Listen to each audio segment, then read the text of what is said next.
welcome, ladies and gents. Cam Sully is back in the house once again for another exclusive interview. We got indie filmmaker and documentary creator Patricia J. Richardson on here today. Welcome. Thank you. Glad to be here. Oh, absolutely. And this was a fun topic to to prep for. So, once again, I had already been familiar with your movie Teeth and Blood, and this was cool to actually catch up on a underseen documentary you had done that just got re-released on Tubi called Gold Digging for Love of Money. Yes. So, again, you've done all kinds of shorts and productions, and just our prep the other day was just so much fun, just because essentially you just had to just put it out there. Just like, I want to do all kinds of things and do the best every time. Right, exactly. That's pretty much my mantra. 1,000%. And it just seems like, again, we got all these different film groups, and even Indie Film Hustle is talking about stuff that no one even ever talks about in indie film anymore. It's just like there are so many underseen things that just to simplify it is just impossible. You got to have a reliable crew. You got to have know if you really want to do something or not, and then you got to make sure to go out and organize the shoot days and find out a distribution of some kind. Right. Well, things have changed a little bit since streaming has become so popular. A lot more independent filmmakers are finding ways to make money and making deals with distributors even before they get started because, right? Yeah. Pardon me? Absolutely right. It's just like, you'll see all these people saying, why did they make all these movies back to back? I'm like, because they prepped it ahead of time. They said 6-picture deal. Got it. Right. And some of the independent distributors now, because there's so many different platforms, will tell you, hey, we're looking for Christmas shows, or we're looking for this, that, and the other. And then you know that you probably have an outlet if you go ahead and make the film. So that makes it a lot easier to know that there are more opportunities because of streaming. I mean, in the case of Gold Digging for Love of Money, that was released over 10 years ago. But right. Still relevant. Yeah, it's very relevant. In fact, it may be more relevant today than it was even when I made it, because now it's being distributed by Tubi, but there are other distributors that are potentially interested in it. It's a topic that's never going away. I've lost track of how many friends will share random memes that are definitely pertaining to a subject of that sort. It's like, man. Right. The take that I have as a director on this particular project is that gold diggers come from all walks of life in every social class, and it's not just the cliche bombshell, but it's right. Yeah, and in a tough economy, anyone with an income is a target. Mm-hmm. And we are in a tough economy right now, so watch out there. Watch out there. So let's backtrack a bit. Okay. Who were your icons growing up, and what made you finally push the trigger on, I'm going to do some film school and prep on indie films? Well, I'm not sure that I really can say that I had icons that I was... you looked up to? Yeah, I can't really say that. It was more or less that I sort of fell into doing a little acting when I was in 8th grade. Didn't really want to, but was good at it. And by the time I was a senior in high school, I got an opportunity to direct a play, and I realized that's what I wanted to do. I didn't want... Sweet. Yeah, I really didn't want to be an actress. It was never anything that I really thought about. Like I said, I just fell into it, and I happened to be good at it. But yeah, that was it. It was directing a play, and then I decided I wanted to go to film school because it went really well. And there were like 2 plays out of my drama class that were chosen to be done before the school, and one happened to be the one that I was directing. So that's very cool. And what are some of your favorite filmmakers, to name a few, that kind of influenced your style or just appreciation of film? Well, I guess the first person who probably really influenced me was George Lucas, because I went to USC Film School and we talked a lot about him. Right. Yeah, and now more modern day filmmakers that I like. I like Antoine Fuqua because I like to write. Oh, Yeah, I like to write action. I like Christopher Nolan a lot because I think he's very, very insightful. Um, yeah, nice. there are just several that I really like. I like what's his name? Alejandro. I can't think of his name right now. Amovidar. That's his last name. I like him a lot, and to some extent, I like Quentin Oh, Tarantino. Pedro Almodovar. Yeah, Pedro Almodovar. Yes, nice. Nice, nice. Yeah, Gavin Hood. Ooh, yeah, Yeah, nice. So you had seen Satsi and Ender's Game and a bunch of other movies. right, exactly. So as I said, it's interesting because I really tend to write action scripts, but I get hired for, independent stuff or do my own independent stuff. So I'm kind of missing my action fix. And You'll get your moment sooner or later. yeah, yeah. You'll get Michael J. White, or you'll get, I don't know, some other badass out there. Somebody. I mean, I have something right now with a partner that's a sci-fi film that we're pushing and shot 4 promotional videos for, and we really are about to do a serious campaign. But we want Zendaya for that as the lead. It is possible. It is wild how in film schools how they'll teach you about SAG ultra low budget agreements and Right. other ways to get people to just come to your agents, but it's still got to be organized and have shoot days and be of a certain presentable quality. And it's just so hard to explain it all and get it all configured in your brain. And did you have some pretty good college professors who were just like, okay, I get what you're saying, and now I know how to implement that into my viewpoint?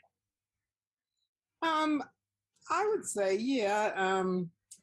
Yeah, I guess I did have a couple who were influential in my career, but none that I'm still in touch with right now. It's been a while since I've been in school. But anyway, All good.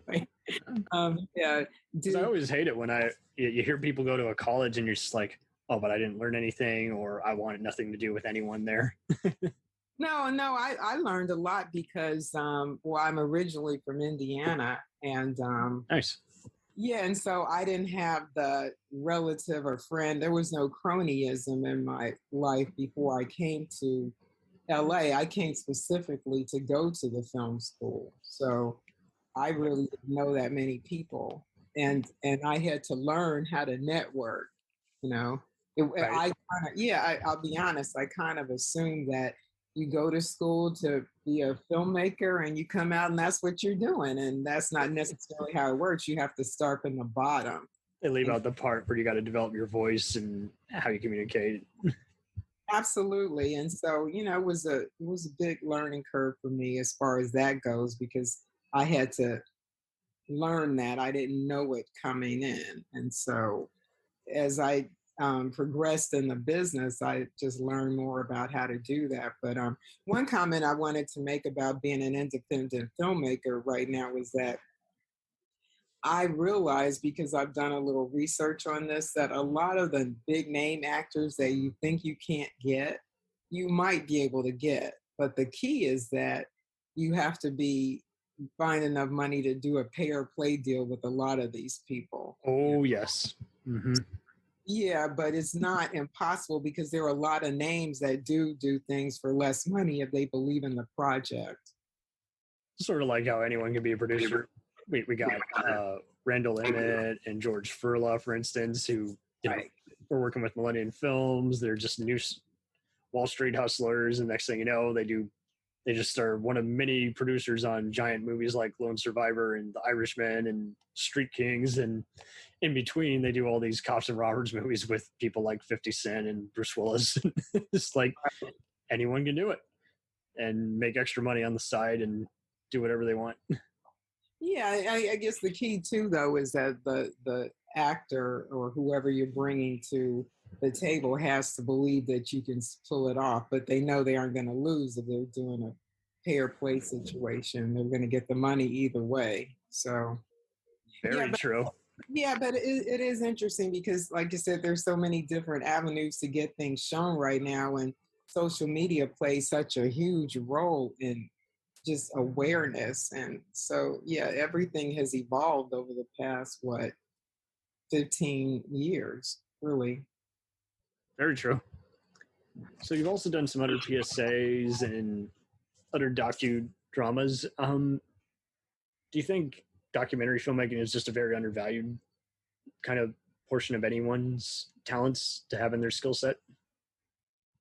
I think I totally think it's undervalued because yeah, there have been times where people introduce me as a documentary filmmaker, and I do get a feeling. But the bottom line is this is just not the case because there are great documentaries that have won Oscars, and you know, and there are always creative ways to do it. It doesn't have to look like it doesn't have to look like it belongs in a school. When people say documentary, they don't really think all the time of an entertainment value. But like, for instance, with my film, Golding for Love and Money, I mean, it has a lot of entertainment value. It has humor and everything, but it's talking about a serious subject. But it has very cool lighting and a lot of interesting interview subjects. Right. And I did another documentary that Dick Van Dyke was the narrator on called I saw that. Debbie Allen and company. Yeah, exactly. And I mean, yeah, because kids are tap dancing, but it's also talking about serious subject too. It's trying to save that art form that started, you know, back in the day with Fred Astaire and the Nicholas brothers. But anyway.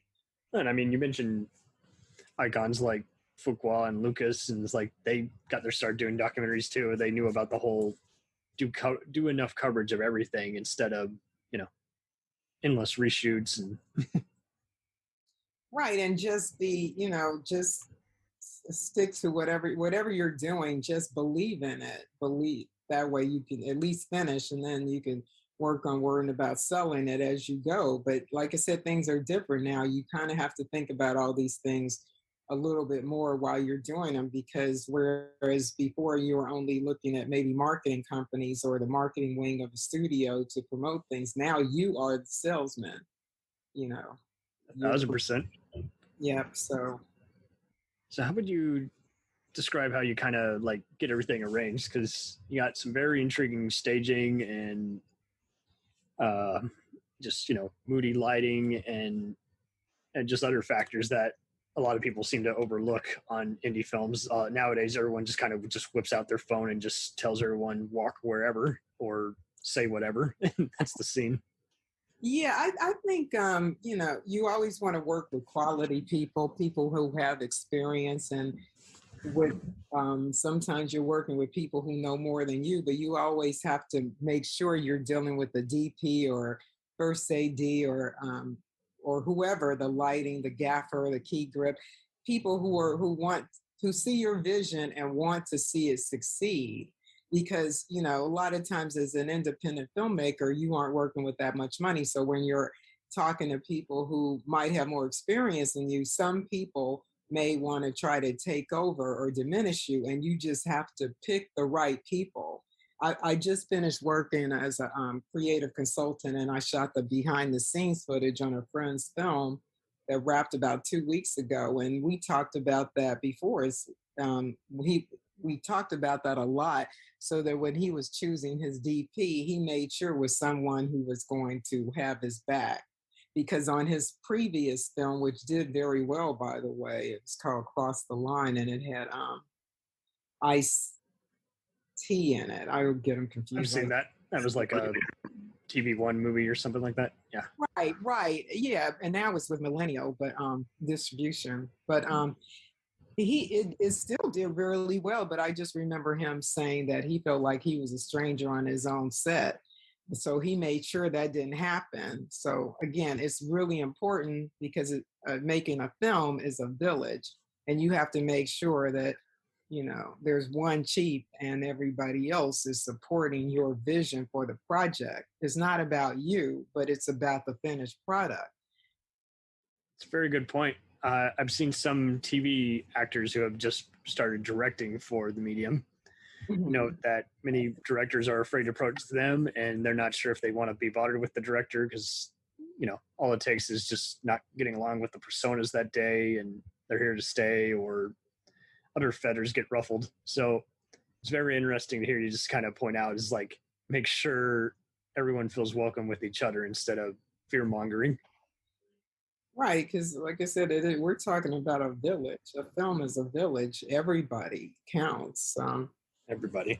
Yeah, the set designer has a lot to say about things. So, these people have to want to be working for a collective cause, and that's the good of the project. 1,000%. Have you been pretty good at just avoiding any scammy businessmen and just other filmmakers who, want to be unprofessional and just take over a film set? I've had people try, but I'm pretty assertive, for lack of a better way to put it. And I don't mean that in a negative way. No, I've had that. And being a female, let's just be honest. Yes, there's still a lot of toxic people out there. Oh, yeah. Especially when I was doing a lot of music videos, I directed a couple, but most of them, when I was doing it a lot, where I was either production manager or producer on it. And there were times where, and there was always another producer as well, where if that person hired the people, there were times where I felt like I was disrespected on the set, people not listening to me because they didn't realize, who I was. And that's just something that, again, it doesn't make me want to be necessarily confrontational or anything, but I have to stand my ground. And then I just know these are people I don't want to work with, because again, it's not about me. It's not about your ego. It's not about you not wanting to listen to me. It's about the project. And 1,000%. Yeah. And ultimately the client is going to be unhappy and doesn't want to hear about, the client doesn't want to hear about what problems you had because you chose these people. And if I'm a producer, whether the other producer hired them or not, that's not their problem to hear about. So problem solving as a producer that's just the name of the game. You have to solve the problem, whether it's personalities or if I worked on a video, by the way. It was a Montel Jordan video, and I don't remember, I was either production manager or producer. I think it was a producer on it, but because I worked on a couple of his videos. But I remember that we had a baby, like a newborn looking baby. That's what we needed. But we had a kid who was a little older than a newborn who got sick at 10 o'clock the day before he was supposed to be on set at 6. And I just remember one of the people in his camp overhearing me, like on the phone, trying to scramble to figure out what about other babies we saw, whatever. And it just so happened that this person knew of someone who just had a premature baby. She called the baby, and the baby looked young, like it was just born. So it was like a gift from God, for lack of a better way to put it, from the universe, if that's, that happened that way. But if there was no baby on the set and we're set to shoot a baby in a hospital, whose fault was that going to be? Exactly. But that's one of the more amazing things that ever happened to me. I couldn't believe it. Covered yourself instead of bracing for impact. It's like, no, I'm going to find a solution. Yeah, and someone just happened to hear and answer in a better way than would have been had the other child, who was supposed to be a newborn, shown up. So, yeah, that was kind of weird, but never forgot that. So you mentioned some good points here on, instead of just spending time worrying, just continually problem solving and then reminding people, hey, this is not here to be a measuring contest, but we're going to have a problem if you're not giving anyone any level of respect and you're not responding to my commands, and I'm the goddamn director, So Right. This has been very cool to just like, it's not easy to do. There's just, people are people, and unfortunately sometimes they just refuse to show any kind of respect, or they just they think it's an hour to goof around when 2 hours without anything shot is already a pretty bad day so far, Right. Now I want to ask you a question. Yes. Because my issue has not been more or less people not doing their jobs. That wasn't it. It was just more like people trying to not respect me. But everybody generally, for the most part, I would say, in a key position throughout my career, has done their job for the most part. Have you experienced that a lot, where people are goofing off and not wanting to do their jobs? Unfortunately, avoided most of those amateur sets, but on occasion, there's just going to be someone, they're sleeping with one of the actors, or Oh yeah, I've had that. or they're just they said they're going to do it, and then next thing you know, an hour has gone by, and it's pretty clear no one's in agreement with each other, and pretty often you can tell ahead of time, hey, that I can totally work with this, music artist, this rapper, this rock star. They get it. They know they need coverage of everything. You pretty much set the rules ahead of time, but there are still some times where it's just like, okay, you're nodding your head, but that's just so I'll shut up when I really need you to know we got to change it now. Otherwise, let's just call it a day, and until your producer finds out a better schedule and actually pays us. It's just, you got to make sure everything is concrete. I've now had to make sure with one filmmaker buddy of mine that we make it very crystal clear in bold letters, will be paid upon completion, instead of I pay you now, or this or that, or you're going to play games and hold my footage hostage. None of that. I will gladly blacklist you if you're going to just play games. No one has time for that. And I've had other pals who have talked smack about me just because they asked me a question on the spot and they were joking and I made a joke back. And it was just like, no. You don't get to do that. You don't get to talk shit about people and then act like, I was the one being unprofessional when you invited it. And it wasn't unprofessional. It was a private 2-minute chat and joking. I was still holding the lights and running errands and making sure that, catering was getting here on time. And for you to just be like, oh, that person's just not serious and everything just because I don't like them. It was like, no, screw you. No, yeah, I get it. Now that you're saying that, you do remind me of a situation. Yeah, I have been in that situation. It's very common. And it's even more annoying when it's people in a way more lowbrow profession. It's like, okay, you're doing all these music concerts and even other more lowbrow kind of movies, and you're telling me, this person has no vision and everything. You're one to talk. So it is very annoying to have to shift through, was it an instance where you heard a conversation that wasn't meant for you, or was it just someone who was going to speak their mind anyway and it just happened to be a very unpleasant message? No, you're right. Yeah, I have been in those situations. I don't expect anyone to not be in, but it is just very annoying because nothing can brace you for it. It's kind of like when we assume that any job we take, our boss is being professional, or that, I don't know, you have an understanding sick day. You never know how it's built until you're inside the fort itself. No, you're right. And I did remember something. I had a situation once where someone more or less held my footage hostage by just not doing the work.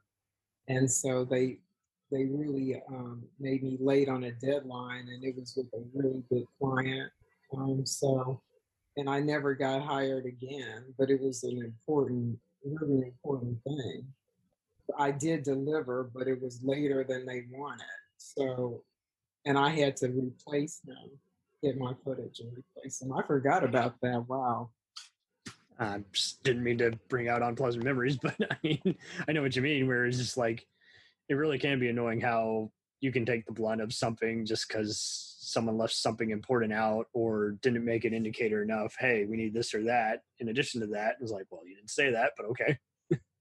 Well, and it goes back to what I was saying about who you surround yourself with. And, I don't even want to say this, but I'm just going to say it anyway. I just noticed, just being, like I said, a female, how people take things coming from me versus other people, other males or whatever. Because I'm thinking of that guy who held my footage hostage, whether or inadvertently, whatever, because whatever. But I just think about how many mistakes he made over the years that I've known him, whether it was on my project or just working with him on other people's projects, and how he just kept getting chances and chances and chances. So let me riddle you this. Was he using a red camera? No, he wasn't. This is not an attack or a dispute on what camera is better, but I noticed a lot of people who for a while they were just using the red camera just because they knew if they goofed off or made a giant mistake, they could correct it, but it would still be like 17 hours later, you know? No, and he wasn't always doing the shooting. Sometimes he was doing Editing. he was editing. And in this case he did shoot, but I remember I ended up getting on the camera myself, shooting a little bit myself because he was just so distracted. I don't even want to get into all the details of that, but it had to do with a woman on the set that he was involved with, and he just forgot it wasn't a love fest. It was a video. It wasn't a video. It was a promotional video for it. I feel your pain. I think I was even on a faith production, and for whatever reason, there was people doing a lot of not so faith type things on there. It's like, Jesus, so you guys are all involved or know each other too well. And by the way, this is basically a wedding video. This sucks. We need to make it be more theatrical. So what are some other pre-keyed elements that you often do aside from just, have lunch with people and get to know them a little bit, that makes you realize, okay, they're not good at taking any kind of direction, or unless it's someone who they're friends with, or they're talented, but their deadline doesn't work and scheduling doesn't work with me, in my point of view. How do you sample through all the grit, all the gist of what people are saying and make sure, it's not going to be any communication or any other kind of problems? Right. In other words, to make sure they're a good fit. Well, yeah, they're just their heads in the game. It's not anywhere else. Well, usually, especially if someone's in a key position, they're going to tell you who they are, and really, in conversation, you're going to know kind of what you're dealing with, and a lot of it just depends on you having faith in yourself, because I think what happens a lot of times with independent filmmakers is if we go, okay, this person has all these credits, but they're willing to work for this money. But there's a trade-off.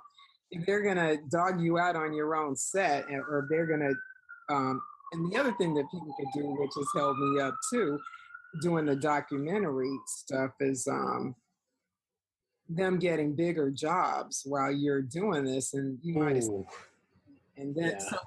So the issues of how people treat you is, someone said to me years ago, and I hear it all off and on through the years, but you have to teach people how to treat you, so to speak. So when someone's telling you, look, I'm doing you a favor, I've got other stuff to do, you already know that's not the person for you. Yeah, I'm doing it for this amount of money because I just want to help you out.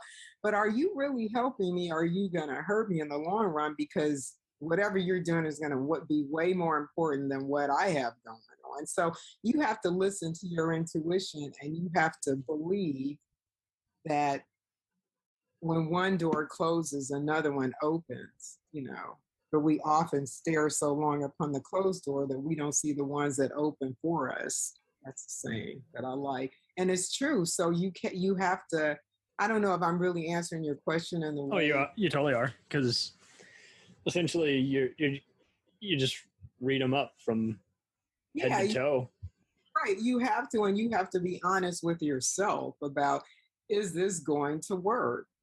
Am I going to be able, because the worst thing, and sounds like you've probably been there, is to get embarrassed on your own set by someone trying to belittle you. I've been patient enough, but there have been plenty of times where it's like anyone else would have totally bitch slapped this actor who just literally got in your face and just roasted you, or saw what they could get away with. They're no longer acting. They just don't. But like you say, is like, you got to keep order on the set. And the minute there's a, breakdown or whatever, the last thing you need is a YouTubeable moment, and they're making you look like the person who, instigated the argument, or just anything any messy melodrama, life is too short. This is not worth it. And like you say, it's a matter of also just, there's yes and there's everything else. If you can't bother coming to the meeting, then just don't bother coming to this film set, Right, because all they're doing is stalling. They want to be reminded that they're needed. It's like, well, I don't have time to read your mind. Either get here or don't. Right, and you don't have to be. I mean, there are ways to say these things without being like hardcore about it. But then again, you have to judge who you're talking to, and maybe that's the only way you can get your message across to certain people. And, again, being a woman, I hate to keep going back here, but I do find that sometimes I have to temper how I'm going to say things. And it's not just working with men, it's with women too. There's a lot of guys and even women is like who hate being told by the other gender to be told what to do. It's just one of those things. And sometimes you don't know how to read into it. I saw men are very bad, for instance, in terms of knowing if two women aren't getting along. Right, and I'm not saying that just men do that. I've learned that as women too, because we're still in a patriarchal society, and I still think that there's more deference to a male, even by women. I'm not going to sit up here and say, "Oh, all women are kumbaya." Then no, that's not true. That's so true too. Everyone wants to get into the culture wars. Like it just goes back to simple understanding and listening instead of acting like what one gender or what one, kind of group does versus others don't. And it's just like there are stereotypes for anything. It's a matter of just sit down, listen, and there is no issue. And sometimes, like you say, you can just be the bigger person instead of ridiculing and saying I did everything in the how-to book and it still didn't work. It's like it has nothing to do with whether it did or didn't work. It has everything to do with just that person. It's like they weren't ever going to take your advice or do what you asked to begin with. And it was a lose-lose to begin with. So you just should have, it's kind of like when gambling, just know when you're just not going to win any bigger and just, cut your losses. Right, exactly. Oh, looks like I broke up. Can you hear me? About something or because they said something a certain way, it's not you. It's really about how they see the world. And you can't change everyone. You have to look at it like I have a deadline. I have to finish this project and then I'm moving on to something else or whatever. I have to edit. But you can't allow these other people's negative images thoughts about you or how they handle situations. You can't take that with you because every situation is going to be different. So you can't go to the next job going, well, I know this this person in this position is going to be an asshole and they're going to try to tell it's up to you to figure out who I can work with. Don't give in to the bully and don't, like you say, don't. That's so true. I see other people, even see famous people who do the whole, I got to stroke someone's ego in order to get a performance out of them. It's like no amount of time and money is worth that. And it may be, but what I'm saying is that understand it's for this project and try not to internalize the negative experiences and just carry them with you like every. Like it can be just like work. It's like, okay, I worked with them. I wasn't their friend necessarily. Nothing personal. Exactly, and you don't have to be. It's not necessary to be friends with everyone, but a professional. It can just be a famous person you put on your resume. You're like, worked with so-and-so one time. Right, it's a professional respect. And, as people have had to remind me, a person does get, tend to get extra respect according to what their background and accomplishments are. And so we all can, because if we're independent, eventually we're going to go on to something else, as well as everybody in production. Eventually you're going to go on to something else if you stay in the business. So you have to figure out a way to let go of the negative stuff and start with a clean slate every time you start a new project. That's not to say you can't remember, because if you think, well, these people took advantage of me and now they want me to do another project, of course you get to choose. I don't want to do it. But sometimes we make choices because we need money and we want to get a credit. So we make these choices. So when you're faced with the same people doing the same thing, because they never were going to change with you, they might change for somebody else, but not with you, then, you have to be willing to go, well, dang, I should have known. And next time I won't do it again. And just don't do it again, because there are other opportunities. Sometimes you have to create them. Everybody's not knocking on your door offering you things, but you just have to somehow find the faith in yourself to push forward, is kind of what I'm saying. Absolutely. And sometimes just have a chat with the film crew and some of the talent and just let them know, hey, this is how I do things. And it's always good to have just other assistants, other people in the room with you. So there can't be any he said, they said, it's also just one of those, to remind yourself about the rules. It's like, okay, actors don't tell directors how to direct and directors don't tell actors how to act. But that seems to be another one that's lost on indie film sets. You got to remind everyone, hey, how about we try this? It's tough. It's tough to remind everyone, hey, you got to put it in the form of suggestion. Don't put it in the form of an order. Right. That creates chaos.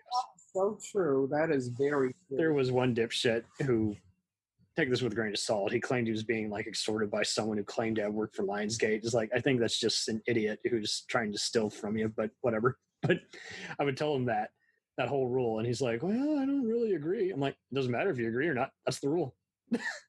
Yeah. He didn't like that. I'm like, oh, go figure. Keep doing your stupid movies in the woods where you're not paying anyone and to do martial arts and not getting anything done. But it does stink to have to sometimes tell people, it's like, hey, they might have gotten you interested in doing this, but it does stink to have to sometimes say, if you invite them anywhere near this film project, I am not working on it. Yeah. Nothing personal, but I hate them. They suck. They're not good. They're not what I want in this project. And nothing against that. That's not meant for their ears. This is for yours. And it sucks to sometimes you have to just say it another way. It's like, well, I'll think about it, because I know that you're pretty loyal to this person and everything gets back to them regardless of whether or not I say this is a private chat. So it does stink to have to sometimes be secretive with your friends.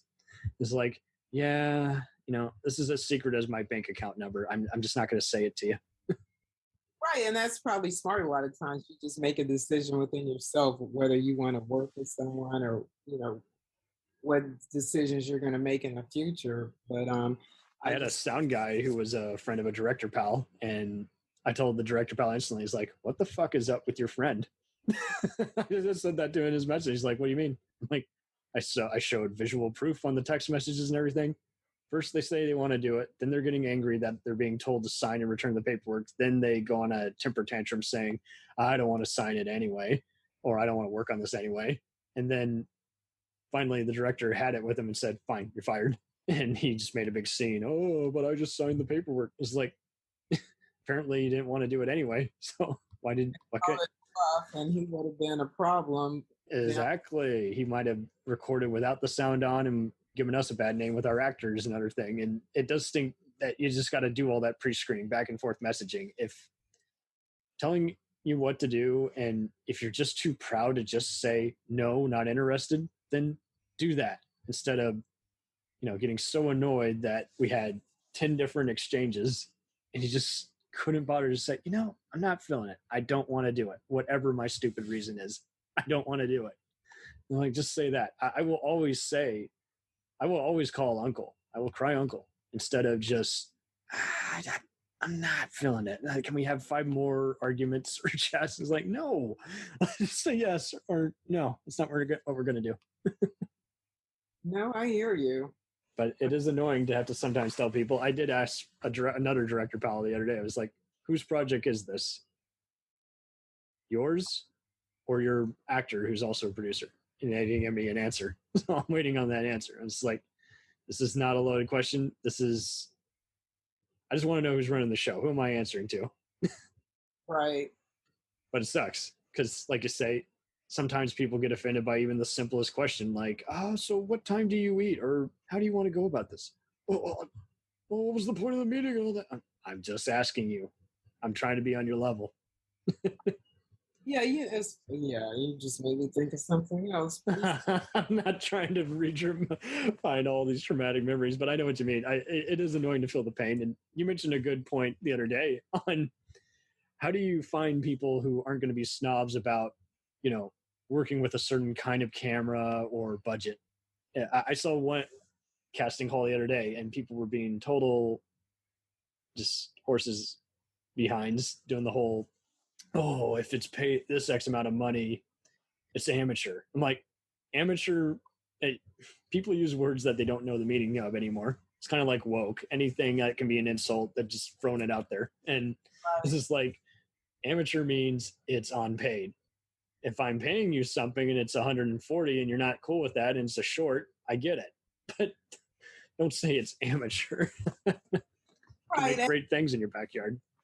Yeah, but you can't control how other people see things. And again, you still have a choice of whether, you're asking them to do something. They can decide it's amateur in their eyes, and you can decide not to work with them. Everybody's still a choice. And if somebody's saying that to you, and people will say stuff like that, maybe not necessarily. It's unavoidable, and it's always good to just block certain people on social media. If you see them being jerks to other people's job postings, then it's like they're already the wrong person. They're already showing their true colors. That's good for you. That's a wake-up call. Is like, okay, don't hire this person under any circumstances. Nothing personal. Yeah, or it may be they may learn a lesson and become better for the next person's project. You never know. True. If you about it with actors who have names, everyone's clamoring to get them to be attached to something. They can't, go out without someone asking them for something. That's why I tend to, when I'm around people who are of note, I just have regular conversations with them. And I hope that they'll just ask me what I do and then I ask. I don't tend to, maybe because I'm in LA and in Hollywood, I don't tend to just like bother people because I know they're just people. As once you get to know a celebrity, they're just people. They have the same issues that you have. And they just want to have fun sometimes and not feel like everybody's clamoring after them. So it's a fine line. It's really hard. And some people are really good, though, at being super aggressive in those situations. It's just not real comfortable for me. And they just go, well, there's Jason Momoa. I'm just going to ask him to do. And it may work for them because they just have that personality. They're Joel Silver or Bruckheimer. Exactly. It may just work for them. You don't know. And you don't know if someone's feeling really giving on a day like a Joel. You never know. And they may say, hey, give me a call. You never know. So right. We all have to kind of operate how we operate and hope for the best. And if you feel like this is my only opportunity, even if you're at a party and you're trying to have fun, maybe you should just ask for what you want. You might get it. That's one thing I found when you catch people off guard a lot of times. Because people have gotten things out of me by catching me off guard, and I go like, what the hell did I do? But I gave my word, Right. Yeah, so you never know. It's like I would like to say there's a formula, but I think a lot of things just depend on who you are, how people perceive you in that moment, not necessarily how they perceive you all the time, but in that moment, you might have a drink with, well, I'm not going to say Bruce Willis because what he's going through, but you might have a drink with, was Eric Bana at a party and you guys are having such a great time. He may want to be in your movie because I know he does things that are low budget sometimes. He's one of the people I research. Ryan Gosling, they're Samuel Jackson. Sometimes they do things just because they want to do it. So it's not to say. So you made a good impression on him and you're like, okay, screw it. I don't care if it ever comes out or not. I trust you. You don't seem robotic. You don't seem staticky. I'll do your movie, especially if it's just one day. What do I got to lose? Yeah, they may say that, and they may want to know obviously a little bit more about you to make sure they aren't just giving their time to something that's not going to work out on any level. But It can happen. I mean, it happens to people all the time. Totally. And that's such a good point. It's just like, there's many people who will say yes. There's many people won't say yes, but is just researching and being on their level. Sometimes just finding some random thing they said in an interview is like, see, you know me, you get me. Awesome. You're actually listening. So therefore I trust you. Yeah, that's good. I like that. That's probably smart. If you know you're going someplace where a certain celebrity or DP or whoever it is, producer that you want to get next to. Yeah, exactly. Do a little research, be prepared. Mm-hmm. And if you just are just saying the questions that they've heard 100 times, that's already a turnoff to them. And I try to do this also on this show too. I mean, I try to ask stuff that is not being asked. And one that I noticed that every indie filmmaking podcast, not a diss, just a fact. They are afraid. They're afraid to ask. It's like, how do I make this look any kind of, engaging or watchable or of a certain level? And it seems like everyone, they just want to talk about 1080, HD, and that's it. It's like, no. There's so many other things to this. It's like some people really want to know about like the tech you're using versus how you use a pitch, or they got one or the other, but they don't got the other down to a T yet. And they want to know, well, how would you go about that? That would actually, I should start implementing, because people want to learn, people want to engage. And same thing with entertainment. People want to see something that isn't exactly being used, instead of, I'm a forgiving of any movie that's made for 10K. It's like, no. The best people are the ones who go out and they try and make something that, that they indicate within the first, I'm sure you got this from your film lecturers, is like, establish what you want in the first 20 minutes. Okay, that kind of thing. Yeah, so the first thing I was going to comment on was the technical aspect. I think is, sure. I mean, I personally, one of my favorite cameras to work with is the Arri Mini, because it always gives you really good color. I think it's important for independent filmmakers to understand the value of diffusion and expending the colors that you need to use in order to set mood and all that. And I think a lot of times, especially if you're just going out and you're shooting on your iPhone 13 Pro Max or something, maybe people aren't thinking about those kinds of things. And it's important to have certain positions, I think, even on an independent film, are really, really important. Obviously, you want to have a first AC whenever you can, who's pulling focus for you. But I think it's important to have video village on some level, so you know what's happening, and that you aren't, even if you're working with a DP who's super experienced, you really know what you're getting. I Right. think, so there's certain people that I think are gonna help you that you have to try to figure out how to pay. Even like a script supervisor who's actually doing it, on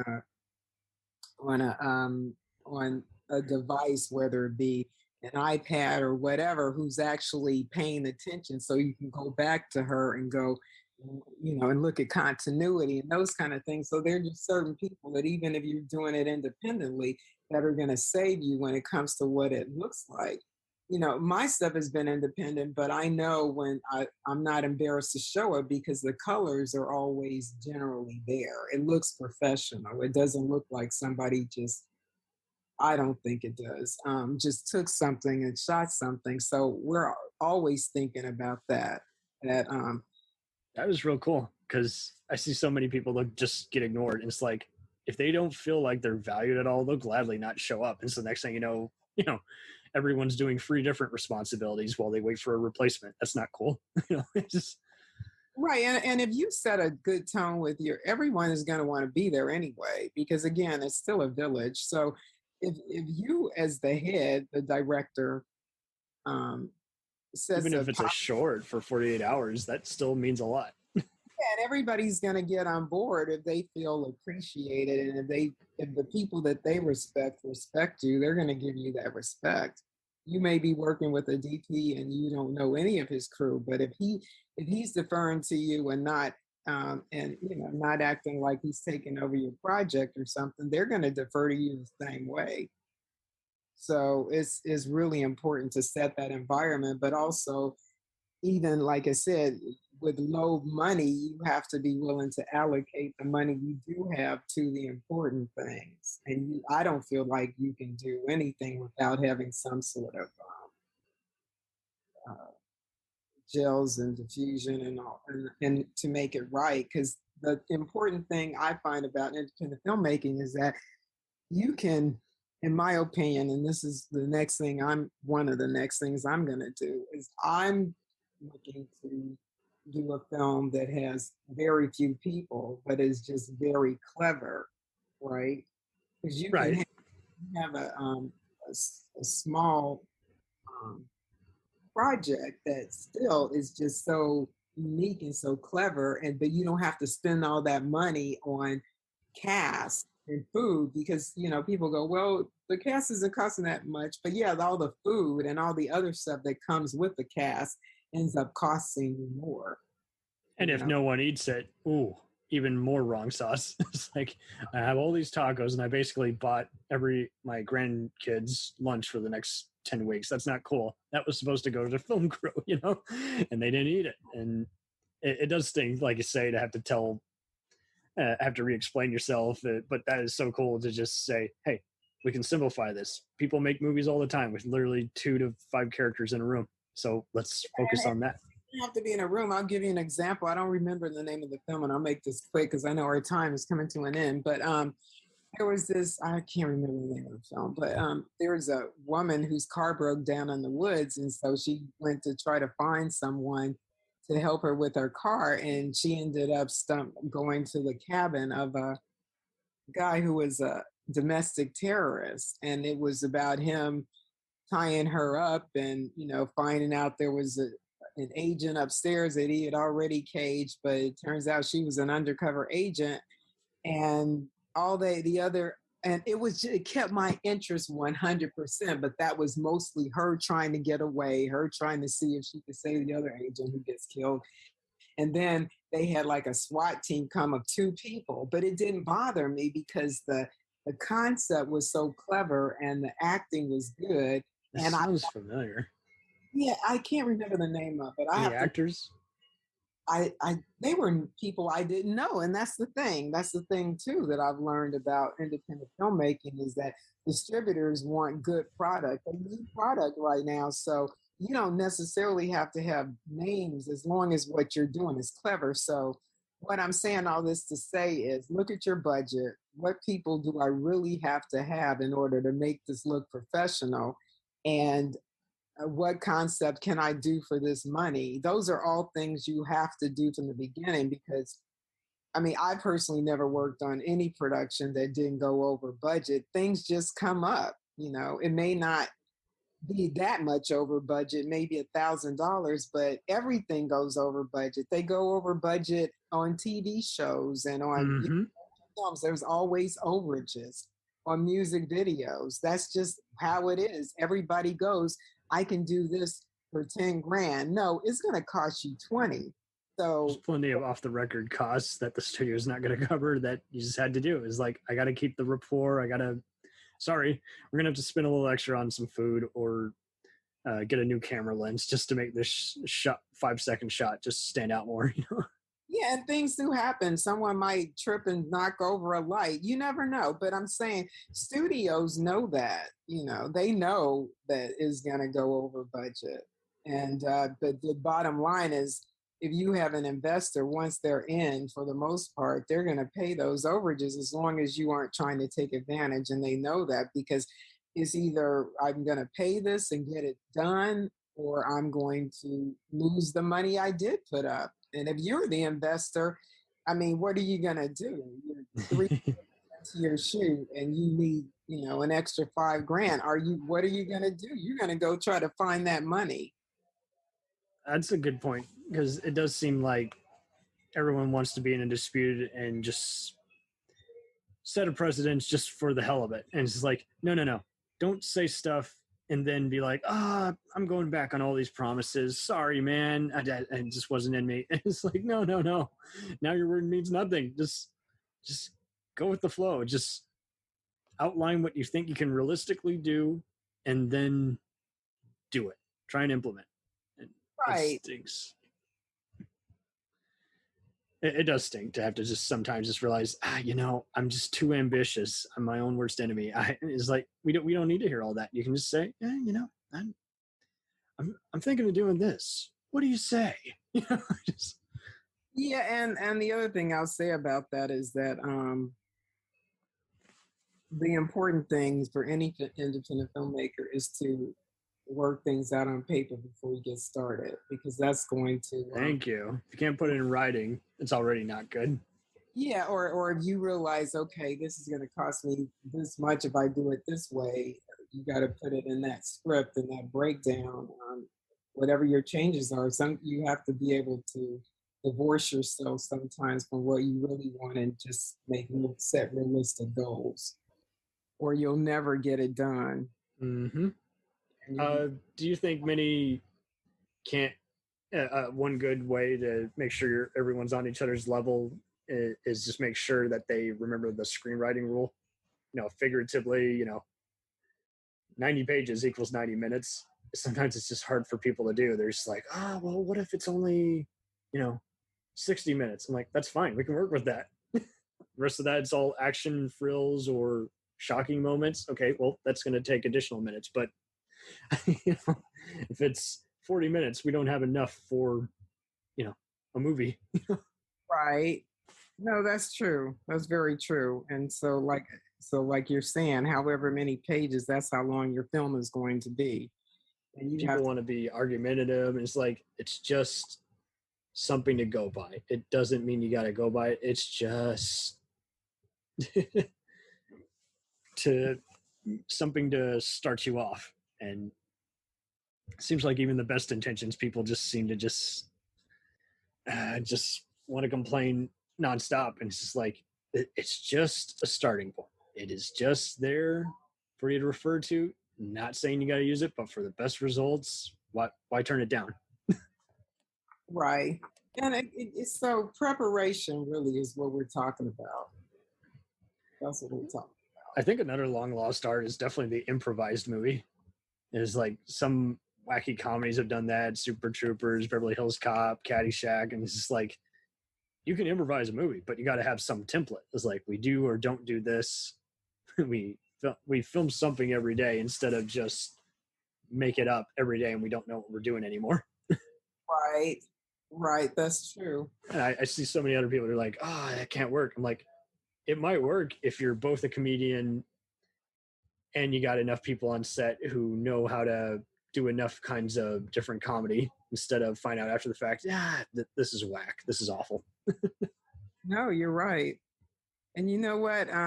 I am going to have to sign up pretty soon because I have to be somewhere right now. But okay. Anyway, so yeah, I hope that I answered a lot of questions. Oh, you totally did. And anything else you'd like to promote before you go?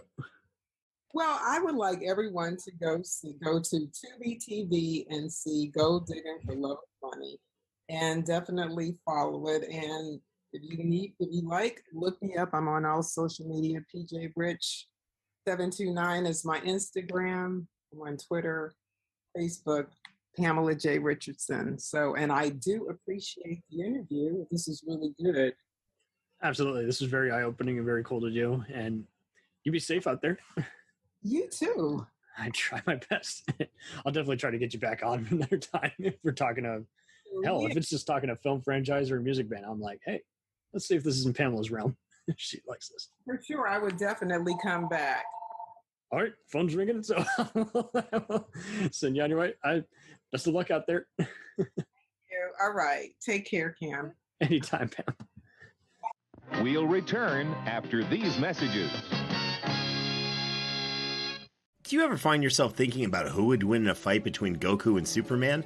Hi, I'm James Gavsey, and on the Who Would Win show, me and my co-host Ray ignore anything important happening in the outside world and debate fictional battles between characters from comics, movies, and video games. We got a new show every week, and almost always am I the winner. Yeah, not true, Ray. In the past, we've discussed such matches as Captain America versus Darth Vader, Solid Snake versus the Iron Giant, classic matchups like RoboCop versus Terminator, and even the Muppets versus Sesame Street. That one was crazy. So if you're a fan of geek culture and love a spirited debate, check out the Who Would Win Show wherever you get your podcasts, or check us out at whowouldwinshow.com.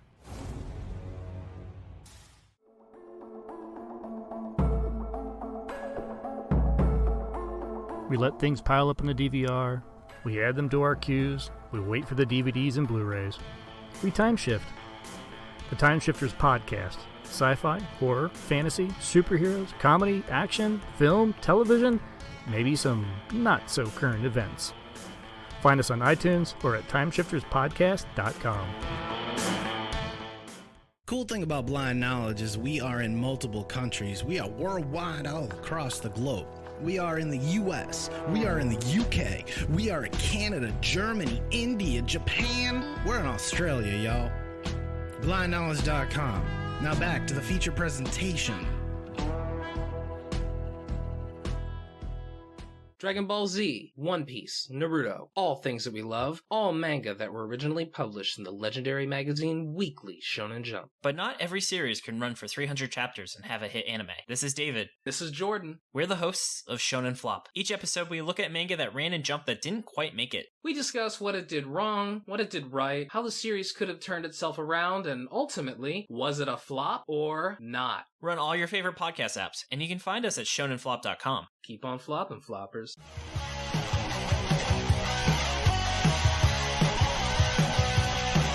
Follow us on the web on Facebook, Twitter, and Instagram. The podcast is available on Podbean, Spotify, iHeartRadio, Anchor, Apple, and anywhere else podcasts are available. Feel free to review our show and leave comments on any of those sites. Thanks a million for listening. It's a